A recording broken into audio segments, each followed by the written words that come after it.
Welcome to the BriteVibe podcast. At BriteVibe, we believe everyone deserves to be happy. But in today's world, everywhere you turn, there is division and negativity. At BriteVibe, we have created a global movement to bring 8 million people together who are inspired to live bright, live bold, and share bright vibes. Alone, it can be hard to change, but together we can change the world. Welcome to the BriteVibe podcast. All right, I'd like to welcome Cassandra Worthy back to the BriteVibe podcast. You've been on before. Happy to have you back. So happy to see you. Thank you so much. Good to be back. Yes. You are the author of Change Enthusiasm. And I can't think of a time in the world right now that's more about change than the current world we live in. So you're kind of an expert in change. You help corporations, CEOs, organizations with change because that can be obviously extremely challenging, especially if you're not the one that wanted the change. So what's Cassandra doing these days? What are you focused on? What kind of companies are you helping?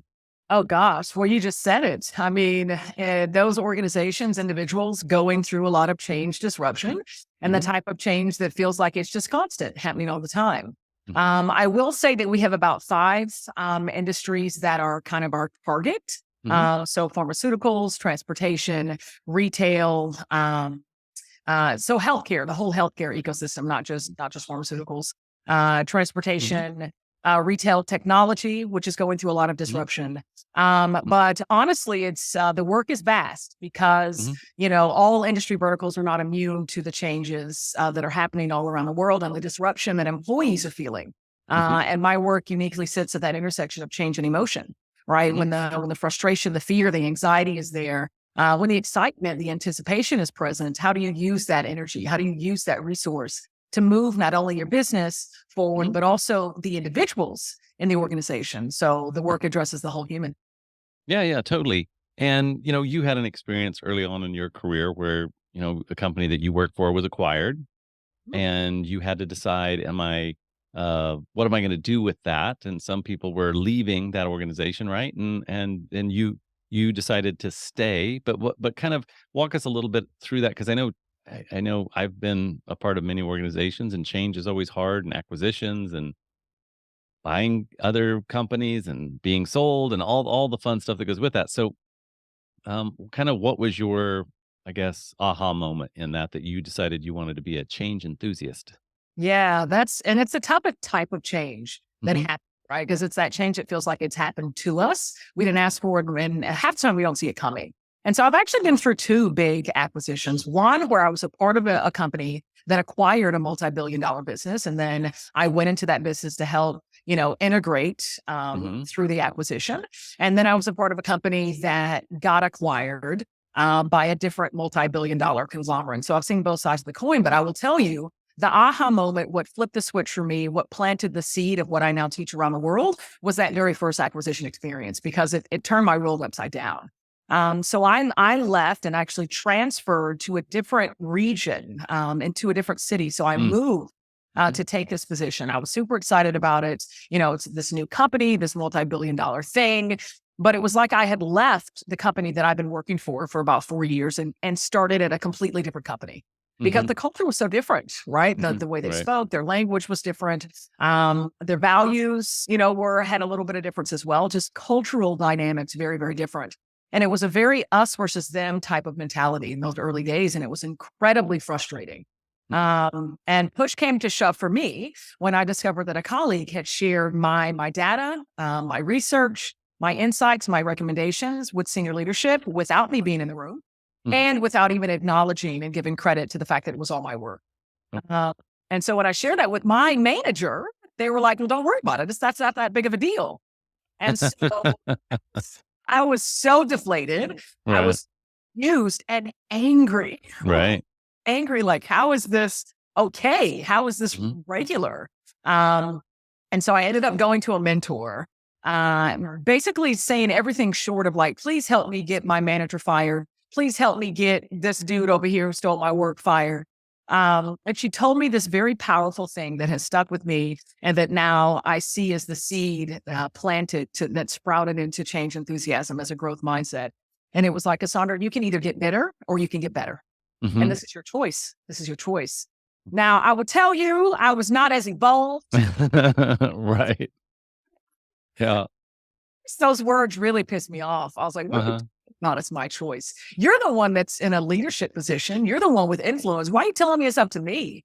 But I let her words marinate. I let them marinate and I began to realize I do have a choice. I Mhm, do have a choice on how I experience my work, how I mhm, walk through life. And I have a choice on these feelings, on this emotional energy. And so it was through that encounter, those words bitter or better, that I started to change my perspective and my paradigm on how I experience work, knowing that I was in the driver's seat. I had the power to choose. And I started to allow those really angsty feelings, the tension, the frustration, to be invitations that, you know what, this is another opportunity for you. There are very few people who get to experience what I got to experience and going through two different cultures, clashing, multi-billion-dollar companies, being a part of leading the integration, learning from this company who had almost a century of experience. And so every time, every frustration, opportunity, what will I choose? How will I stay on the road to better? How will I grant myself grace? Know that I'm upset, maybe take a day off, maybe eat me some donuts, maybe binge me some Netflix, right. but then know that I'm in a moment of opportunity. And it was through going through that experience, really practicing the mindset for myself day after day and seeing the transformation that happened not only in me, but Mhm, also I inspired those around me and helped to kind of shift that culture in the years that I was there. And that was really a pivotal moment for me. hmm, And I started to practice this mindset that I now teach, change enthusiasm, day after day, week after week, year after year. hmm.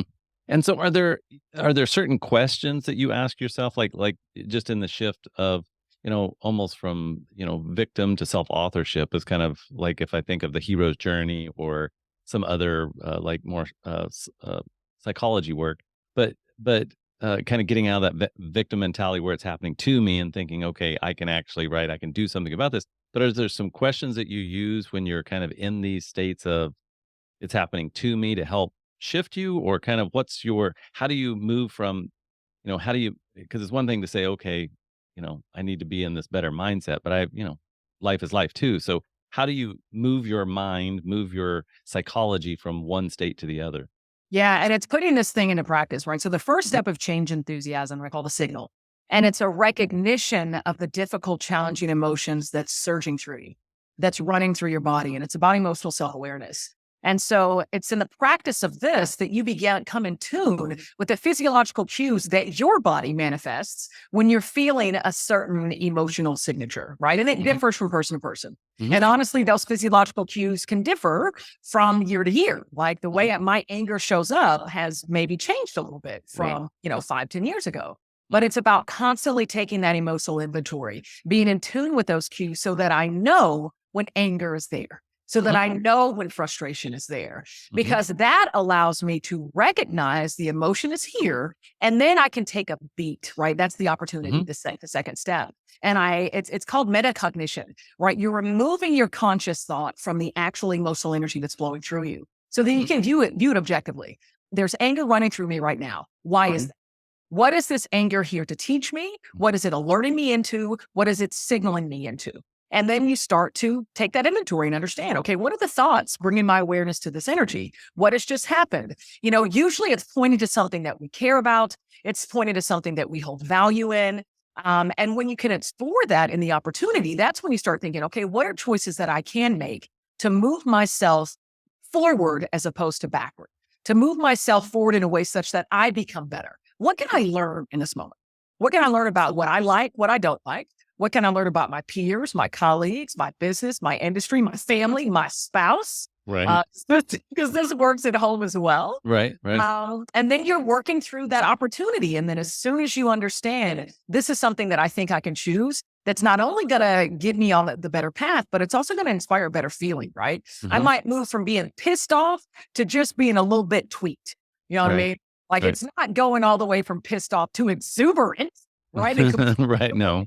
it's just moving to that next best feeling, the better feeling. And that's the choice, right? So signal, opportunity, and choice. And it's practicing these steps over and over again, right? And the more that you practice it, the more in tune you'll be, the more emotionally self-aware you'll become, and you'll trust, again, those difficult emotions, they always signal our greatest opportunities. And it's up to us to sit in that seat of choice and choose, how do we navigate? How do we move forward so that we become better tomorrow than we are today?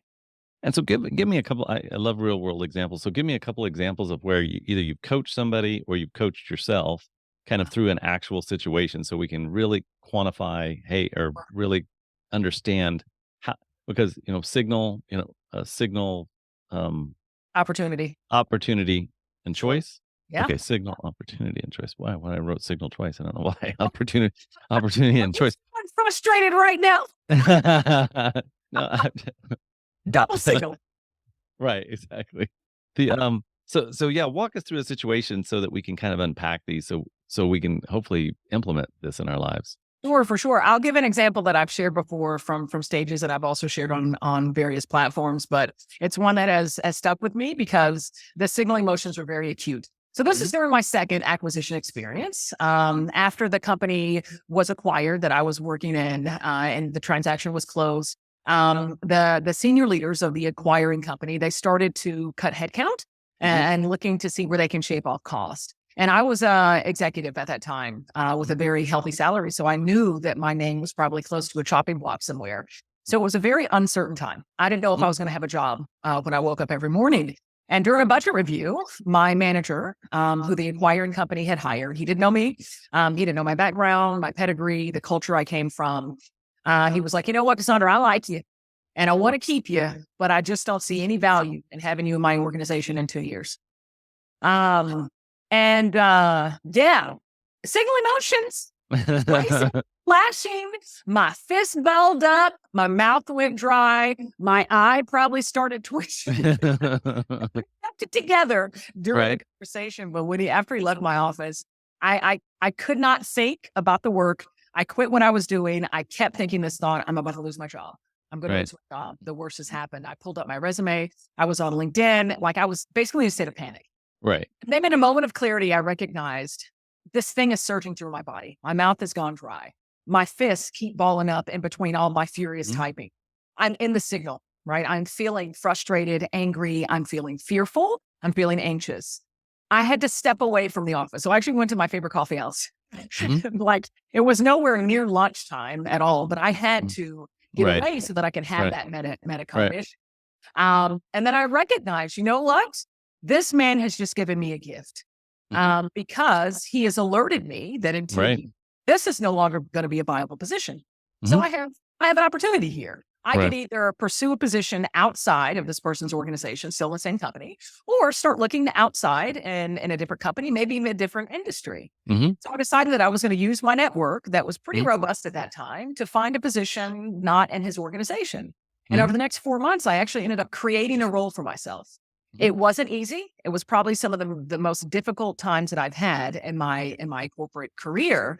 But through it, I created this role that I loved and mhm, that used my skill set and my passions even better than the role that I was in before. And I transferred into it just 4 months after he told me I would have a job in two. right, And to this day, I'm so grateful to that individual mhm, for that gift, for alerting me, right? For mhm, having that emotional energy come up and guide me. Yo, Cassandra, opportunity right, here. What are you going to choose? What will you choose?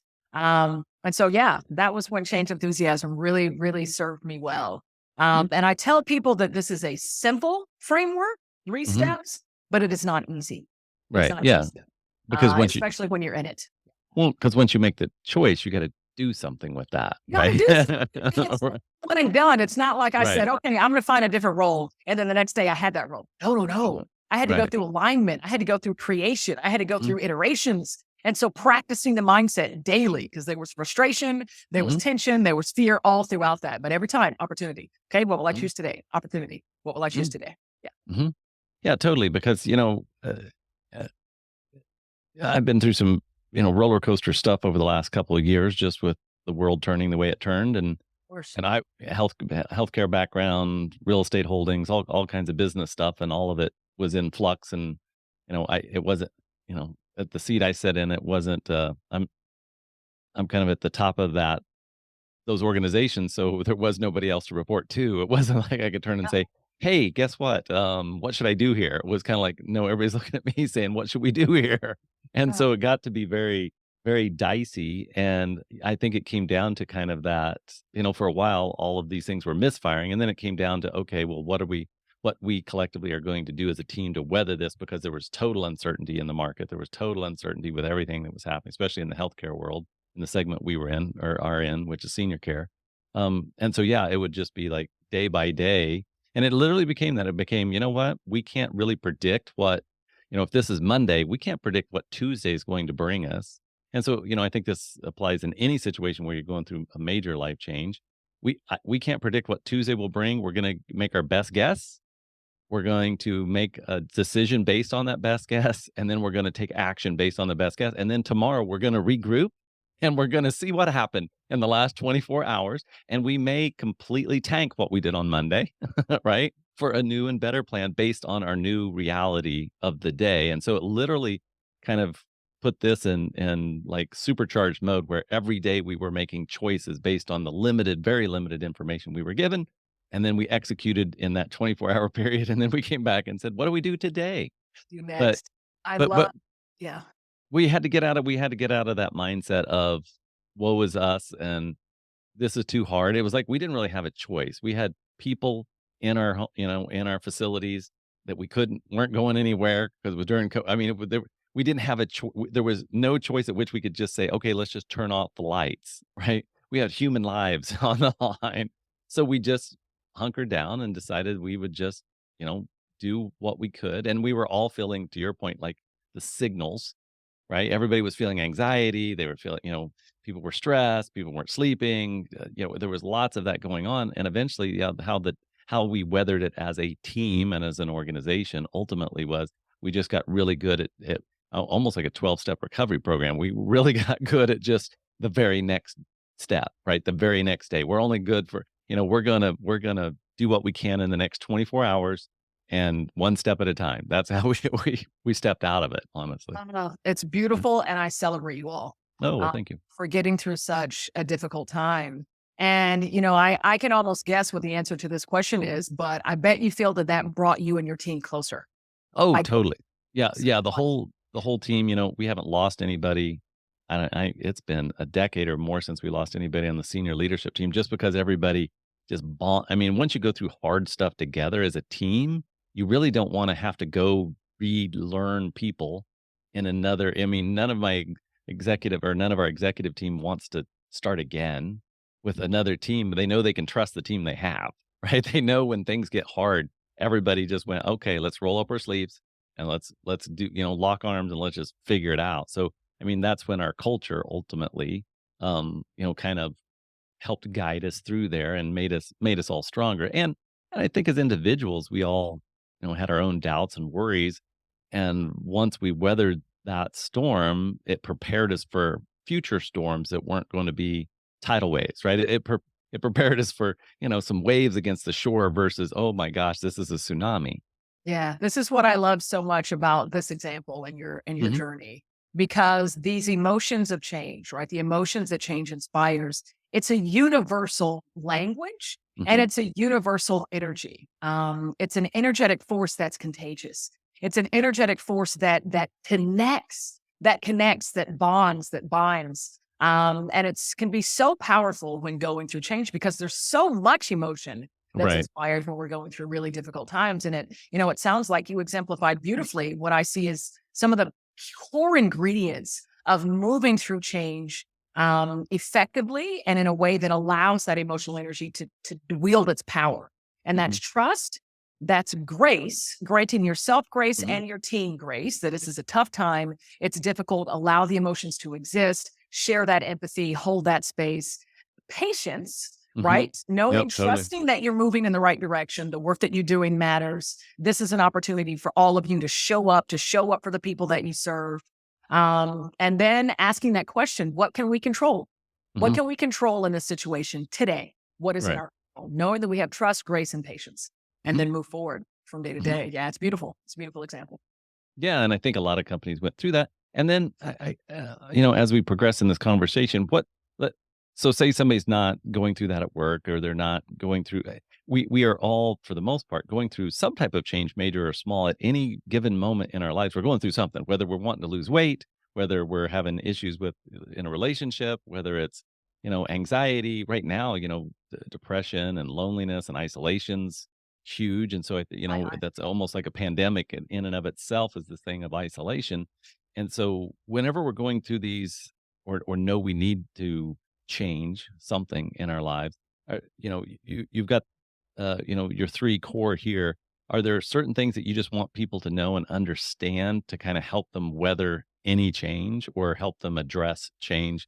Maybe even have the courage, right? Because a lot of times it takes a ton of courage to change something, and just like you had a ton of courage to decide, okay, I'm gonna quit this deal today. This guy told me, he doesn't want me around. You could have said, that could have been the story you told yourself. He said, he doesn't want me around. I'm just going to put my resume out. I'm going to get a job right away. I'm going to get away from this. Right. But you chose to be very methodical and thoughtful and in your decision. So when people are, when they know they need to address change, what do you want them to really understand about change? yeah, I want them to understand that grace is so very important for themselves, Hmm. especially when they're in the dark spot, right? Hmm. Especially when they're in the really trying times, the depths, where there's this darkness, the unknown, right? And you're in the pain, right? You're in the pain. Know that you are not alone when you're in that moment. You're not Hmm. alone when you're at that moment. You're not the only one who's feeling these feelings, and it's natural. It is natural. These feelings are a natural part of our inheritance. But I always invite individuals when they're in that moment, of course, number one, grace, be in it. Feel all the feels. Let them flow. Let them manifest the way that they need to manifest. But then strive as best you can to reflect back on a time when you felt something different. When you felt something very similar, right? When you were in a depth, going through a different change, whether it be professional or personal, and reflect back to one good thing that happened because of that experience, because of that conversation, because of that happening, whatever it was, and allow that good thing to serve in this moment as a seed of trust.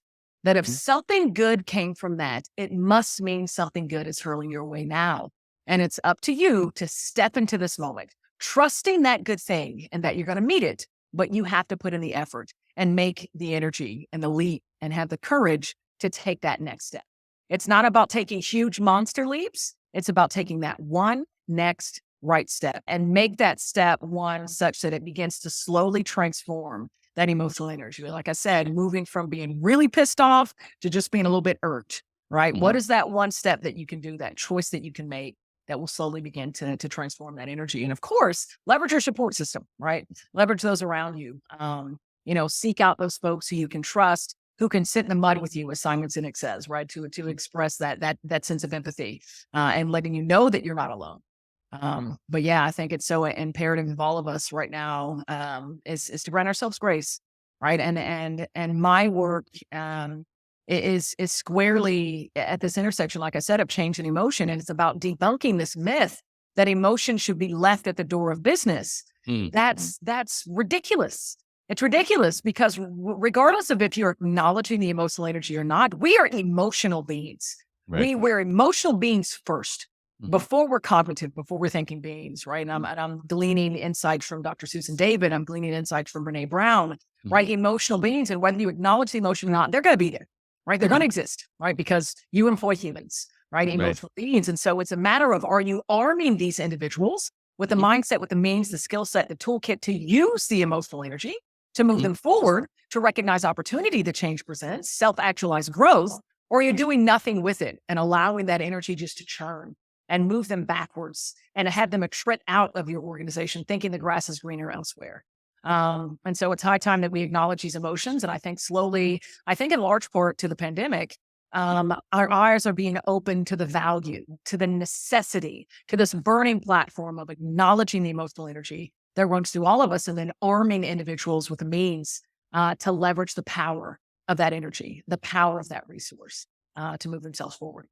Yeah, totally, 110%. I was talking to somebody the other day, and we were talking about just, that emotion, that we are totally emotion-based, creatures. Every single decision we make on a daily basis is tied to some emotion, some feeling that we're trying to get or run away from, right? Whether we're binge watching Netflix and trying to run away from some underlying feeling, right? Or we're going to the gym because we want to feel a certain way, right? We want to feel better. We want to feel healthy. Yes, I agree 110%. Our structures were just emotional, you know, that's what this thing does, this vehicle, right? And how do we and then the more present and the more conscious and the more aware, the more grace we allow to flow, then instead of being, kind of a slave or a victim of our own emotion, we become in charge, right? We can actually use, to your point, use that emotion, use those signals as, hey, I can do something with this versus I'm always angry, or I'm always this, or I'm always that, or we probably all have that friend that's always negative, right? Or whatever. And it's like because they're choosing that emotion and they're getting some type of value out of that, even if it's not a positive value. Yeah. Yeah, it's so true. I mean, these things are so powerful. And like I said, they bond us, right? Mhm. They're contagious and they Mhm. surge through all of us and Right. it's universal. It's Mhm. universal. The way that emotion might manifest, from culture to culture, individual to individual might be different, but Right. that emotional energy, is still there. And it's very powerful. It's very powerful. So my last question is, and this is just, we're going to just open it up. So this is outside of necessarily your work. Um, but, I frame it a lot of times in my podcast this way, which is, if you only had one message, one little tidbit of wisdom, right? And that you've distilled through your life, that you'd be like, you know what? If only all 8 billion other beings on the face of this rock right now could hear this message, hopefully it would inspire them or lift them up or give them clarity or whatever that piece of wisdom is. But from your wisdom bank, from your wisdom well, at the deepest of your wisdom well, what is that one thing that you would just like everybody to know? Oh, man alive. No The pressure. one bit of The wisdom. fate the fate of the world and of all creation rests in your hands right now, In your Cassandra. hands right In now. your hands, and whatever you say will change, will either save the world or it'll fall into darkness. So you must save us Wow, with big your up world, big up. with your wisdom. Ah, What all would right. you just like person to person, human being to human being, friend to friend or stranger to stranger, whatever it is, but what would you want somebody to know? What would you just want somebody to know that maybe they don't know? Yeah. So I'm going to let my wisdom rest in something that has been a guiding light for me and Mhm, probably what has guided me in my life. And I think what has put me on this path, and what I see as a part of my purpose. mhm, And that I think is the power of shining your light, bringing your authentic self into every room, trusting and knowing that you're meant to be in that space. mhm, That is something that has empowered me being up at so many different intersections as a queer, Black, mhm, mhm, female mhm, engineer, founder, CEO, working in corporate, but oftentimes being the only one that looks like me. I mhm, step into those rooms knowing if I'm here for a reason. And mhm, I'm here to shine my light and bring the best of me, to the best of my abilities. And the only way that you are going to be able to shine your light as brightly as you can, knowing that it's your own, is coming to know you. mm, I think the relationship that you have with yourself is the most prized relationship that you can hold in your entire life experience. And the more that you come to know you, and you mhm, evolve over time, you change, you morph over time. So this is a journey, right? It's a journey coming to know you. We are always becoming. But if you stay in tune and building and nurturing that relationship, it will enable you to shine your light as bright and as fully as you're meant to shine it. And I fully believe that everyone has a unique way of bringing this divine energy into the mhm, world and moving humanity forward. And we have to come to know ourselves in order to gift that to the world. mhm, And I think change enthusiasm enables people to do that because it's about emotional self awareness. So there's a lot of internal self reflection that happens in this practice. And I think it's enabling folks to become unleashed, in their authentic power, mm, and release that light. mm, I fully believe that's a part of my purpose, helping to break that open to help unleash people. And if that's the wisdom that I can offer, that's the one piece that I grant. That's that's a mic drop piece of big wisdom right there. That was deep in the well. That was all the way down to the bottom of the well. We got the cold water down there. The, well, I appreciate that. That made me reflect on, where I just moved from, which, Kansas, there's the, second largest privately held company in the world called Koch Industries, and they use the word self-actualized, which is interesting for a large corporate structure to use the word self-actualized, but they believe, much like you just talked about, that really people who are living their purpose and shining their light and really leaning into their gifts is the best for everyone, right? That serves everyone. And I think so often in life I know I have anyway, had this, not wanting to seem too this or too that, or wanting, shouldn't I be humble? And this has nothing to do with humble or not humble. It's like, I have a gift, use your gift, right? If you have, you have some gifts, and a lot of times they're like, well, really, I don't want other people to feel bad. It's like, no. When you're around people like yourself who are shining light, you're inspired to shine your light. It's not that if you're shining your light and people can't deal with that, then that's them resisting their own worthiness, right? I like your last name. I like that. That works really well. Their own worthiness, right? And their own sense of not serving their purpose. But when people are fully serving this, I mean, you see teams, sports teams, business teams, not-for-profit teams, when they're all kind of in that sweet spot of shining their light, they do miraculous things.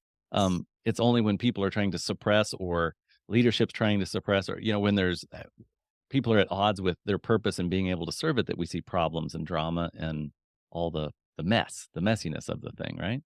And I will tell you that it's going through change. It's Mhm. going through the really difficult times. It's going through the exciting times when you're leading Mhm. change, that transformation that is the richest, most ripest ground to come to know you, Mhm. to come to nurture that relationship. And we have Mhm. the greatest opportunity to evolve ourselves, to evolve humanity through change, Love it. Love it. which Love is it. why I love the work that I do. It's wonderful work. I'm glad you came back on today. How do people stay in touch with you, get a hold of you? Kind of where do you hang Sure. out? LinkedIn, Cassandra Uh-huh. Worthy on LinkedIn. I'm also across Instagram, Cassandra Worthy Speaker, Facebook, We Are Change Enthusiasts. Or if you just Google Cassandra Worthy, you'll find me. Mhm. Yep, you will, because I did today. And you will find you. And I think it's wonderful how unique you show up in your light and your look, just because it is so unique that you're unforgettable. You don't ever meet Cassandra Worthy and be like, now who's that again? No, you know that you met Cassandra Worthy. It's very, very clear. Right. And in a very great way. So thank you for shining your light. Thank you for being such an inspiration. And hopefully we've made the world a little brighter today. That's what I do here on the Bright Vibe podcast. So thank you. Thank you for coming back on. Of course, thank you for having me. Thank you all Yes. to all the listeners as well. Yes. Thank you so much. And good luck on your work. I know that it will continue to progress and shine light in this world. Thank you for being a part of the Bright Vibe podcast. For more information, go to britevibe.com. That's BRITE Vibe, VIBE.com. Thank you for listening.